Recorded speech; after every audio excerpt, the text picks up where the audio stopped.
তোমাদের একটা আজব কাণ্ড দেখাবো। দেখো, কাণ্ডটা সত্যিই আজব। এবং মনোযোগ দিয়ে দেখো।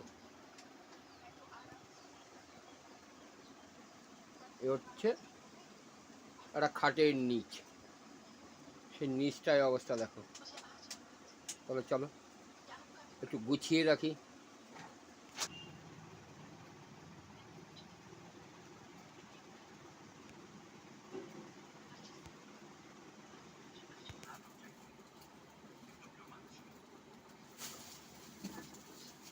রাখবো কোন পাশ দিয়ে তাই বলো, এখন সাজাবো কোন পাশ দিয়ে?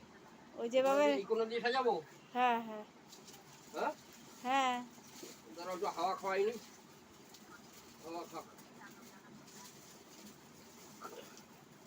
পাতলাই আছে এই পাশে। এই পাশে দেবো না?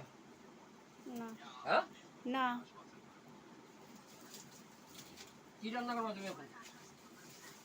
আমি এখন কুমড়ো শাক করবো, খালি কুমড়োর তরকারি, কুমড়োর শাক আর চিংড়ি মাছ দিয়ে। চিংড়ি মাছ দিয়ে কুমড়ো শাক হতে হয়ে যাবে? আর কিছু? আর ওই চিংড়ি মাছের মালাইকারি করবো। চিংড়ি মাছের মালাই করি? বাহ বন্ধুরা, আজকে জমে ক্ষীর, একদম পুরো ক্ষীর হয়ে যাবে জমে। চিংড়ি মাছের মালাই করি আর কুমড়োর শাক।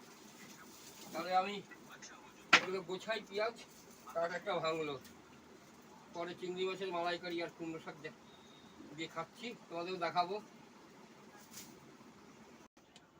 নারকেলটা ভালো আছে মনে হয় তো না? হ্যাঁ, আমার তো মনে হয় না নারকেল ভালো আছে। চলো দেখি ভালো কিনা। আহা হা, আর জমে যাবে একদম পুরো চিংড়ি মাছের মালাইকারি। হ্যাঁ, তাহলে করুক তোমাদের দিদিমা, করুক তোমাদের দিদিমা। আর আজগুলো গোছাই একটু দেখো, ঘরের অবস্থাটা কি করে নিয়েছি আজকে একদম। হারি জিতি নেই লাজ, দুয়ে মিলে করি কাজ।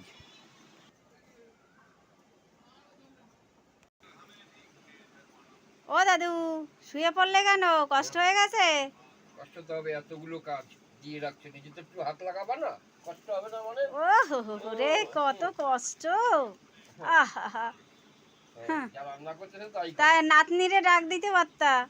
পূজার মেয়েরে ডাকো, পূজার মেয়েরে ডাক দাও একটু। হ্যাঁ পূজা, তোর মেয়েরে পাঠাতো। হ্যাঁ পূজা, তোর মেয়েরে পাঠাই। সরো সরো।